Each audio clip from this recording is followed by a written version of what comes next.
Hello guys, आज हम करेंगे एनवीएस का सेकंड पार्ट। ये 2016 का पेपर है, दिसंबर का। इसका फर्स्ट पार्ट हमने किया था जिसमें हिंदी, इंग्लिश और जनरल अवेयरनेस थी।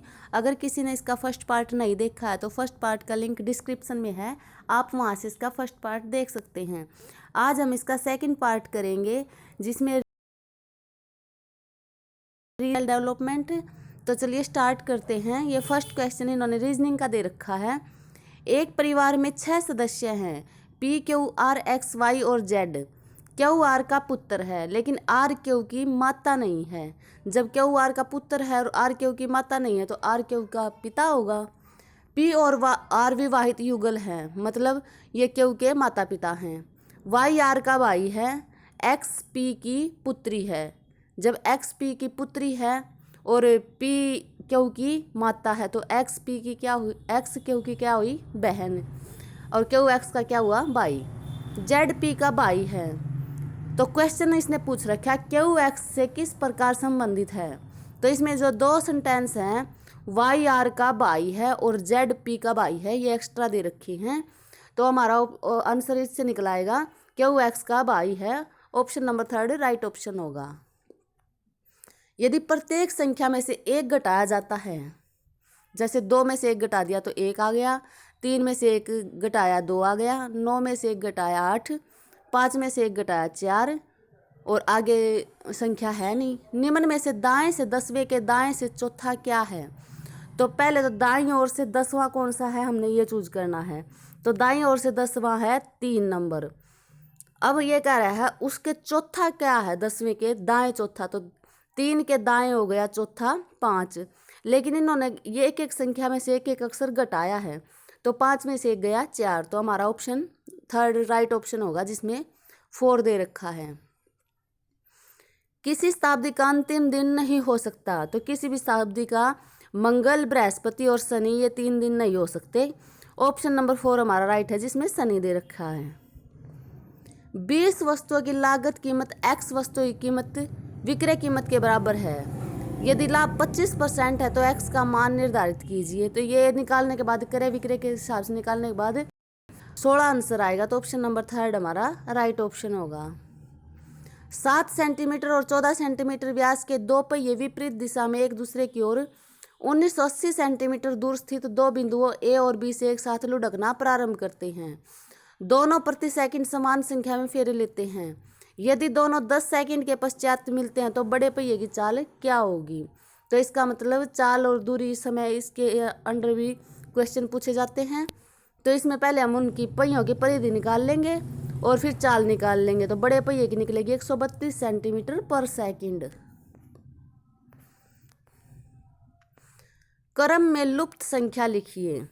तो इसमें जो लुप्त है वो लिखना है 5 है, 13, 41, 85, 257।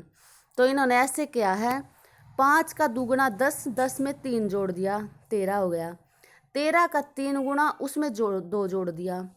एक संख्या को 2 से गुणा करके 3 जोड़ दिया, दूसरी संख्या को 3 से गुणा करके 2 जोड़ दिया। तो इनको ऐसे बढ़ते चले जा रहे हैं। 5 दूनी 10 प्लस 3 13, 13 3 39 प्लस 2 41, 41 दूनी 82 प्लस 3 85, फिर 85 गुना में 3 कर दिया और प्लस 2 कर दिया 257। तो अगला होगा 257 गुना में 2 प्लस 3, ये आ जाएगा 517। तो ऑप्शन नंबर 2 हमारा राइट ऑप्शन है। अंग्रेजी वर्णमाला में बाएं से 10वें अक्षर और दाएं से 7वें अक्षर के बीच में कौन सा अक्षर है। तो अंग्रेजी वर्णमाला में बाएं से 10वां अक्षर हो गया जे और दाएं से 7वां अक्षर हो गया टी और इन दोनों के बीच का अक्षर हो गया ओ, जिससे जे के बीच में के एल एम एन 4 मिस किए तब ओ है और P Q R S 4 miss किए तब टी है। तो बीच में ओ है। ऑप्शन नंबर 3 हमारा राइट ऑप्शन होगा। नीचे दिए गए शब्दों को अर्थपूर्ण क्रम में व्यवस्थित कीजिए। तो पहले क्या होता है, पहले अपराध होता है तो फर्स्ट पर अपराध आएगा, फिर पुलिस आती है, उसके बाद न्याय होता है, फिर निर्णय लिया जाता है और फिर दंड दिया जाता है लास्ट में। तो ऑप्शन नंबर 2 हमारा राइट ऑप्शन होगा। मुख, दांत और चबाना, ये जिस प्रकार संबंध है ऐसा ही जोड़ा इसमें ढूंढना ऑप्शनों में। तो मुख के अंदर चबाना, तो फर्स्ट ऑप्शन इन्होंने दे रखा है आंख के अंदर पलक होती है, लेकिन पलकों का मतलब देखना नहीं होता। सिर के अंदर मस्तिष्क होता है और मस्तिष्क का काम होता है सोचना, तो ये इसके सेम है। मुख, दांत और चबाना से त्वचा से पसीना निकलता है, त्वचा को क्या करती है, स्पर्श करना। पैर नृत्य करते हैं लेकिन अंगुली का कोई रोल नहीं है, तो ऑप्शन नंबर सेकंड हमारा राइट ऑप्शन होगा। निम्न क्रम में गलत संख्या चुनिए, तो 5, 8, 15, 26, 50, 98, 194। तो जो इन्होंने गैप दिया है वो 3 का, पहले 3 का कर दिया, फिर उसका दुगुना 6 का गैप कर दिया, फिर 6 का दुगुना 12 का, फिर 12 का दुगुना 24 का, ऐसे ही 24 का फिर दुगुना 48 का, 48 का दुगुना 96 का। तो ऐसा दुगुना करके इन्होंने गैप दे रखा है इन अक्षरों के बीच। तो पहले के भी अंदर 5 और 8 में 3 का गैप, 8 और 15 में इन्होंने 7 का दे रखा है, 6 का देना था, 8 और 6 14, फिर 6 दूनी 12, 14 और 12 26, और फिर 12 दूनी 24, 26 और 24 50, और 24 दूनी 48, 50 और 48 98, फिर 48 का दुगुना 96, 98 और 96 194। तो आंसर नंबर सेकंड हमारा ऑप्शन ठीक होगा 15। ये 15 गलत है, यहाँ 14 आना था। लुप्त पद को ज्ञात करने के लिए सही विकल्प चुनिए। EJOTYDINS XCH। तो हर एक डिजिट के बीच में 4 वर्ड मिस करे हैं इन्होंने। ई के बाद मिस करा FGHI, फिर J लिख दिया, KLMN 4 मिस किए, फिर O लिख दिया। ऐसे ही चल रहा है आगे।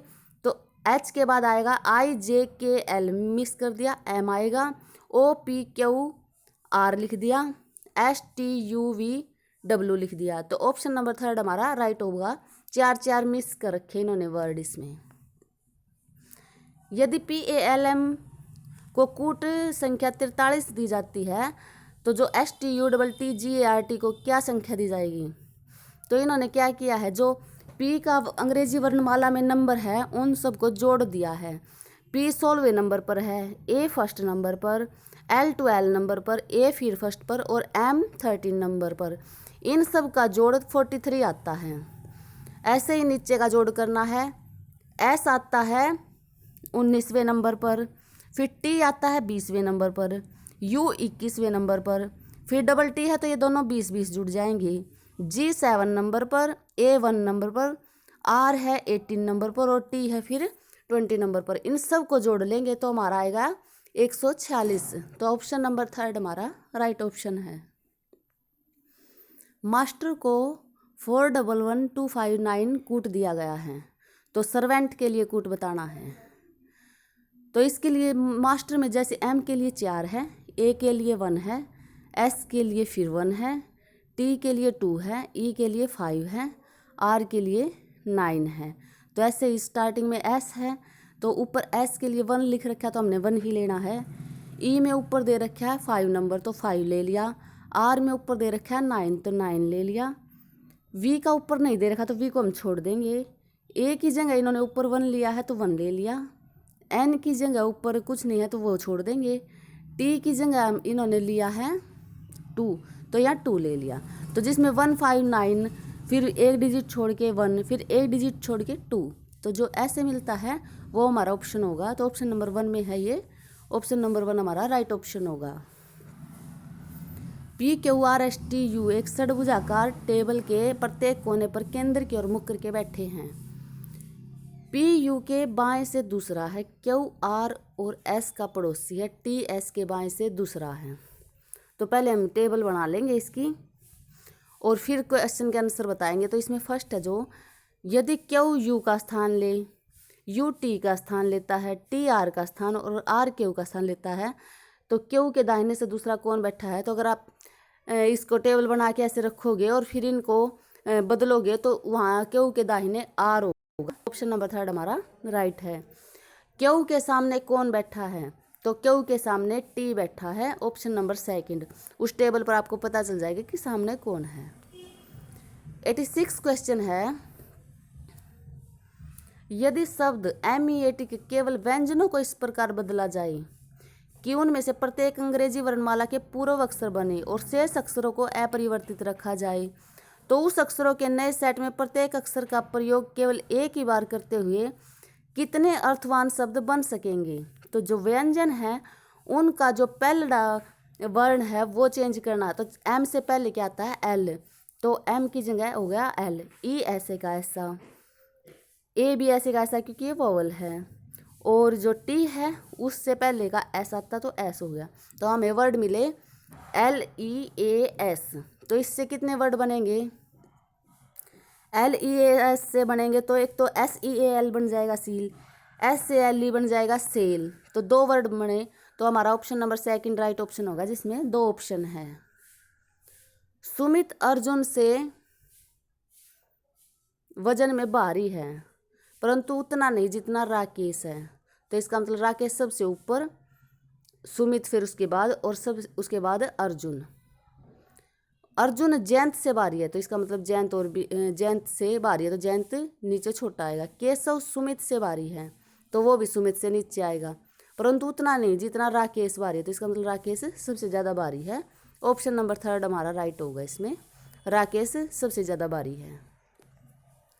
निम्नलिखित संख्याओं के अनुक्रम में ऐसी सम संख्याएं कितनी हैं जिनके ठीक बाद विषम संख्या और पहले सम संख्या है?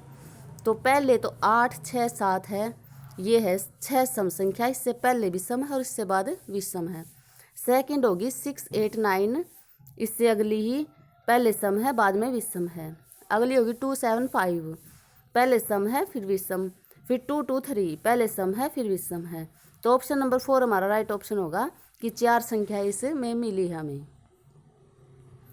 89 यूनिवर्सल के अक्षरों को वर्णमाला के अनुक्रमानुसार पुनर्व्यवस्थित किया जाए और पुनर्व्यवस्थित क्रम में प्रत्येक अक्षर को बाएं से उसके वर्णक्रम का क्रमांक दिया जाए तो व्यंजनों तथा स्वरों की कुल सांख्यिकी मानों का अंतर क्या होगा? तो इसमें व्यंजन अलग निकाल लेंगे, स्वर अलग निकाल लेंगे और उनको आपस में जो उनका क्रम है उनको जोड़ के और आपस में उनको घटा देंगे, तो हमारा आंसर आएगा 17। तो ऑप्शन नंबर सेकंड हमारा राइट ऑप्शन है। अगले क्वेश्चन में कथन और कारण दे रखे हैं।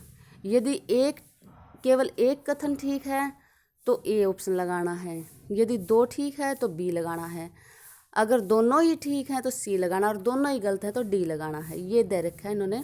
तो पहले कथन है, कुल उपयोगिता को अधिकतम करने के लिए पूरे समुदाय में आय को समानता एक आवश्यक शर्त है। मतलब आय की समानता है, ये तो शर्त है जो कि उस समुदाय के सदस्यों को कुल उपलब्ध आय प्रदान कर सके। तो इससे अनुमान क्या लगाया जा सकता है? यदि अमीर से अतिरिक्त आय ले ली जाए और गरीब को दे दी जाए तो समुदाय द्वारा अनुभूत कुल उपयोगिता बढ़ जाएगी। तो ये राइट है, क्योंकि इसमें ये तो दे ही रखा है कि पूरे समुदाय में आय समानता एक आवश्यक शर्त है। तो सेकंड है, समान कार्य के लिए समान वेतन। तो ये तो इन्होंने कथन में कहा ही नहीं है कि समान कार्य के लिए समान वेतन होगा। तो ऑप्शन नंबर 1 हमारा राइट ऑप्शन होगा। केवल एक ऑप्शन ठीक है, पहले कथन ठीक है इसमें। मानसून के दौरान शहर के अधिकांश सड़कों पर यातायात अवरोध एक आम बात बन गई है। हम नीचे कर लेते हैं इसको ताकि ऊपर के वे ऑप्शन दिख जाए हमें। मानसून के दौरान शहर की अधिकांश सड़कों पर यातायात अवरोध एक आम बात बन गई है। तो ये तो कथन है। सड़क निर्माण में प्रयुक्त सामग्री मानसून के प्रकोप के साथ टिक नहीं पाती, परिणाम स्वरूप सड़कों पर असंख्य गड्ढे उत्पन्न हो जाते हैं। तो बिल्कुल सही है ये कि सड़कों पर यातायात अवरोध इसलिए होता है मानसून में क्योंकि वे जो सामग्री है वो टिक नहीं पाती। सेकंड दे रखा है इन्होंने, अन्य मौसमों की तुलना में मानसून में सड़कों पर आने वाले वाहनों की संख्या काफ़ी अधिक होती है। तो ये तो इन्होंने कहा ही नहीं कि वाहन कम आते हैं या ज़्यादा आते हैं कथन में। तो इसमें भी फर्स्ट ही ठीक होगा, option number A right option होगा।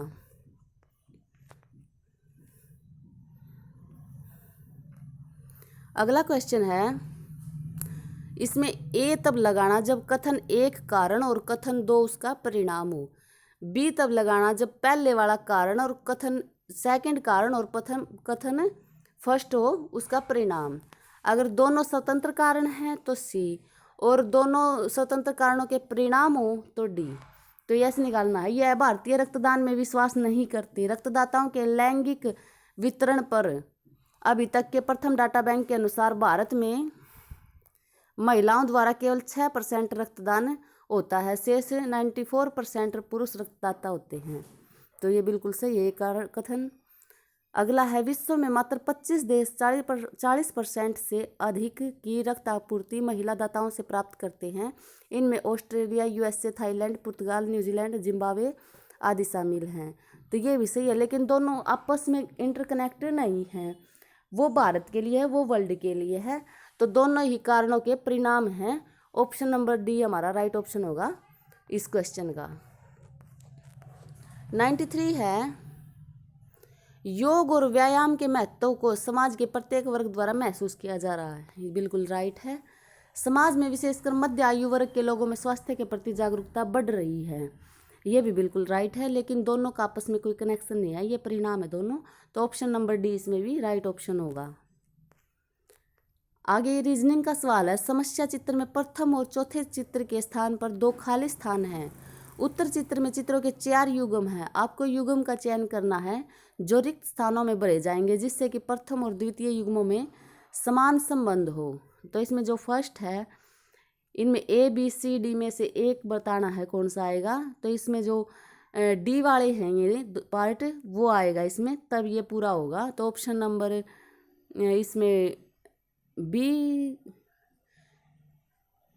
एक बार इन चित्रों को देख लेते हैं कि चित्रों में जो बी वाला ऑप्शन है ये फिट बैठता है या डी वाला फिट बैठता है। तो इसमें बी वाला सेट फिट बैठता है। तो ऑप्शन नंबर सेकंड हमारा राइट ऑप्शन होगा इसमें।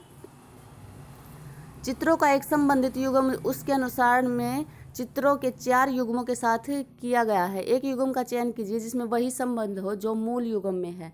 तो मूल युग्म में ये दे रखी है इन्होंने चित्र, और ऐसा ही चित्र कौन से चित्र में है, तो ये बी में भी लग रहा है और सी में भी लग रहा है। इसमें बी और सी में से ही कोई एक होगा।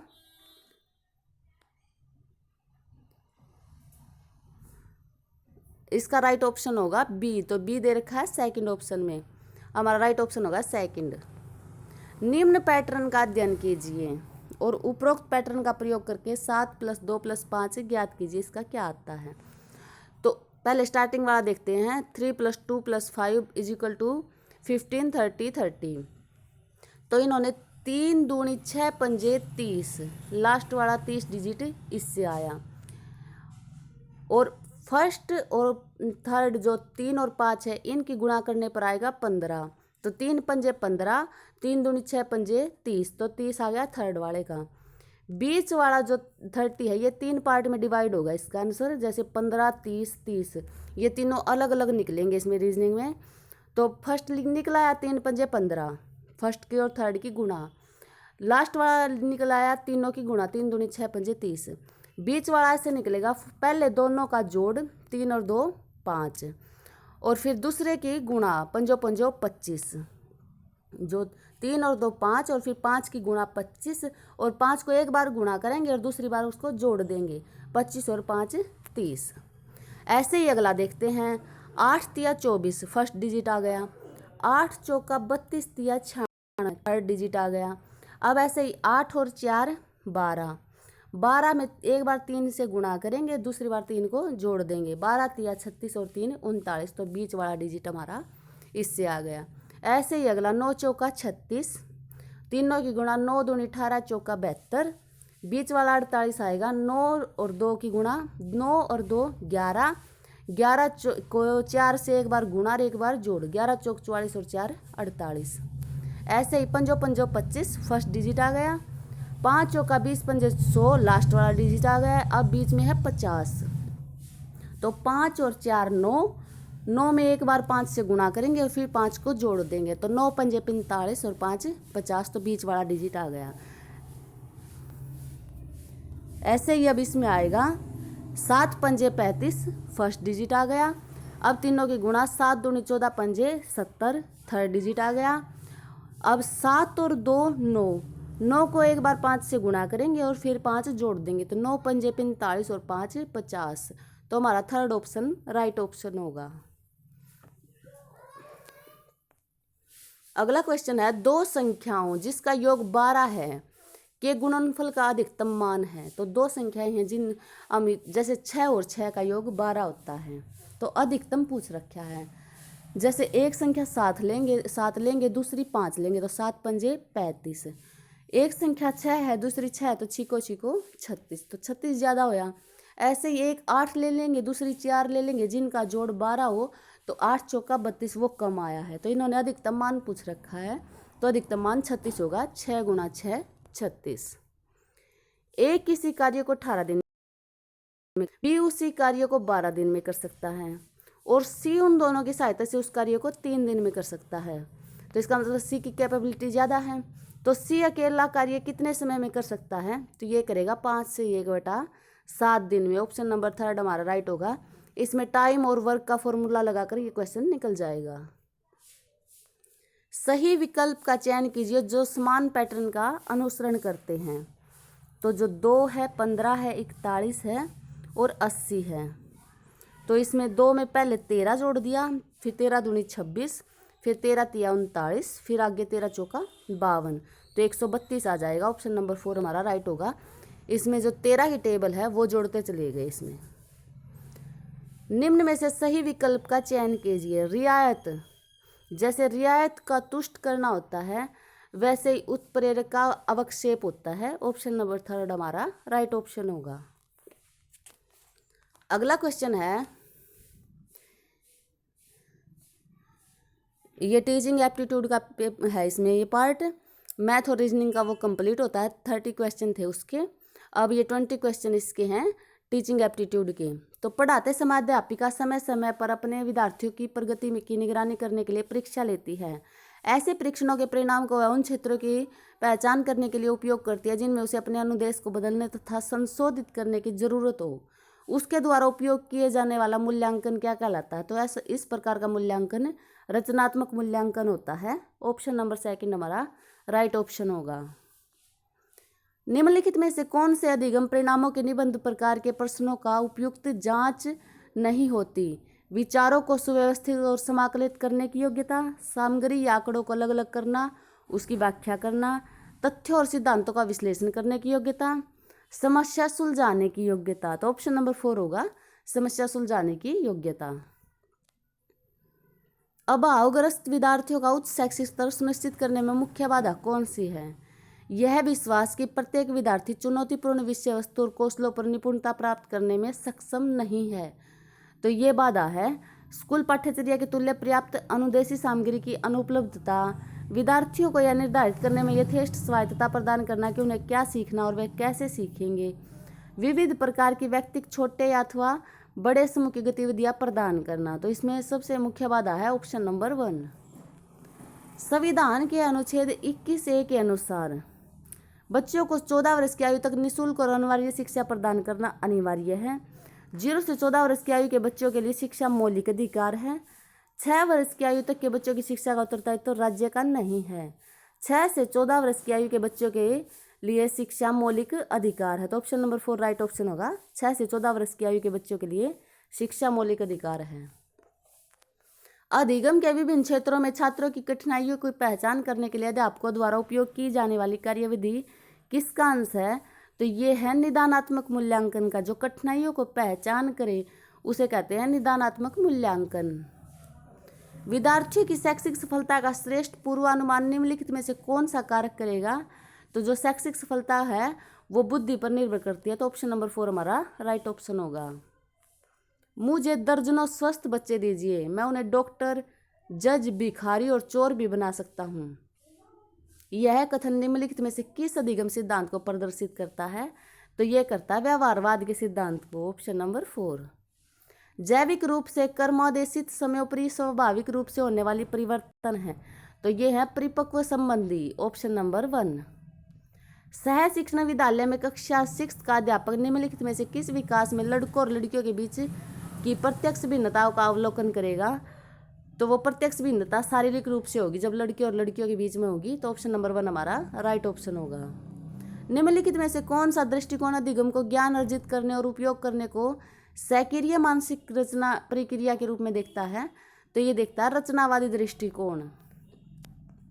विषय वस्तु को पढ़ा लेने के बाद अध्यापक देखता है कि विद्यार्थी सक्रिय क्रियापदों जैसे कि समीक्षा, आलोचना करना और फैसला करना का उपयोग कर पाता है। इन उद्देश्यों को निम्नलिखित में से किस स्तर पर प्राप्त किया जा गया है? तो इन्हें किया गया है मूल्यांकन के स्तर पर। एक विज्ञान शिक्षक कक्षा 6 को परिवर्तनों पर इकाई पढ़ाने की योजना बनाता है।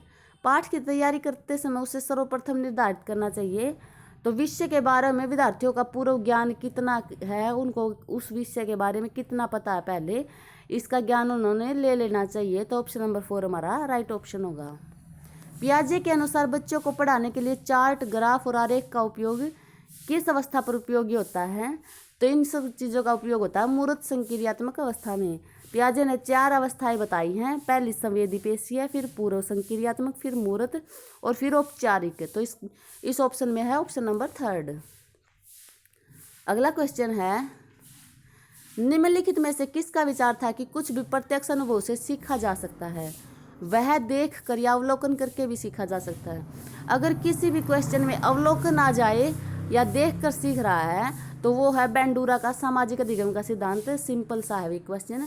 यदि मॉडल सम्मानित, सामर्थ्यपूर्ण और उच्च प्रतिष्ठित पद या सत्ता के व्यक्ति समझे जाते हैं तो वे अत्यंत प्रभावशाली होते हैं। तो अधिकांश मामलों में अध्यापकगण अत्यधिक प्रभावी मॉडल हो सकते हैं। तो ये बेंडूरा का है जिसमें देख कर सीखता है बच्चा। जो भी सीखना है या सीखने वाली चीज को स्थापित संबंध शब्दों या चित्रों के साथ जोड़ते हुए अर्थ निर्मित करना निम्नलिखित में से किसका उपयोग है? तो यह है स्मृति सहायक युक्तियों का। Option number 1। त्योहार मनाने पर प्रोजेक्ट पूरा करने के माध्यम से एक बच्चों का समूह बहुत से गणितीय कौशल सीख जाता है। यह कौन सा अधिगम है? तो ये संयोग से ही है, क्योंकि अगर त्योहार मनाने पर प्रोजेक्ट है तो मैथ का वहाँ कोई मतलब नहीं है, लेकिन अगर वो फिर भी गणितीय कौशल सीख जाता है तो उसे कहते हैं संयोगिक अधिगम। ऑप्शन नंबर 2 कि वह संयोग से सीख गया। बच्चों में सृजनात्मकता को बढ़ावा देने के लिए निम्नलिखित तकनीकों कार्यविधियों में से कौन सी सर्वाधिक उपयोगी है? तो सृजनात्मकता के लिए है ब्रेनस्टॉर्मिंग। Option number 4। क्लासरूम अनुशासन समस्याओं को रोकने के लिए आप निम्नलिखित में से किसे सर्वाधिक महत्वपूर्ण समझते हैं?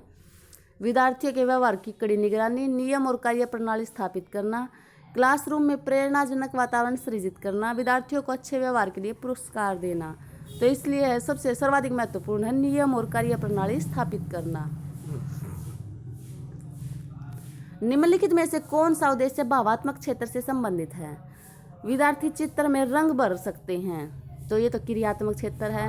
विद्यार्थी पत्र लिख सकते हैं, ये भी। विद्यार्थी ग्राफ बना सकते हैं, ये भी। विद्यार्थी ईमानदारी को महत्व देते हैं, तो ये भावात्मक क्षेत्र है। ऑप्शन नंबर 4 हमारा राइट ऑप्शन होगा। क्लासरूम में विद्यार्थियों को नियमित दुर्व्यवहार को समाप्त करने के लिए निम्नलिखित में से कौन सा तरीका ज़्यादा उपयोगी है? संभावित उपद्रवियों को कक्षा से बाहर कर देना, गैरवाचिक इशारों का उपयोग, ध्यान न देना और आगे बढ़ना, पुरस्कार के तौर पर सांकेतिक सुदृढ़ताकर्ताओं को देना। तो ध्यान न देने से तो वो और भी बिगड़ जाएंगे। इसका अच्छा तरीका है कि उन्हें न बोलकर इशारों में उनको संदेश देना। तो ऑप्शन नंबर 2 हमारा राइट ऑप्शन होगा। तो ये था एनवीएस का 2nd पार्ट। इसके 3 पार्ट हैं, 2 पार्ट का लिंक डिस्क्रिप्शन में है, 1st और 3rd का। आप वहाँ से इसके तीनों पार्ट देख सकते हैं। अगर किसी को इसकी PDF चाहिए तो PDF का लिंक भी डिस्क्रिप्शन में है, आप वहाँ से PDF ले सकते हैं। Thank you.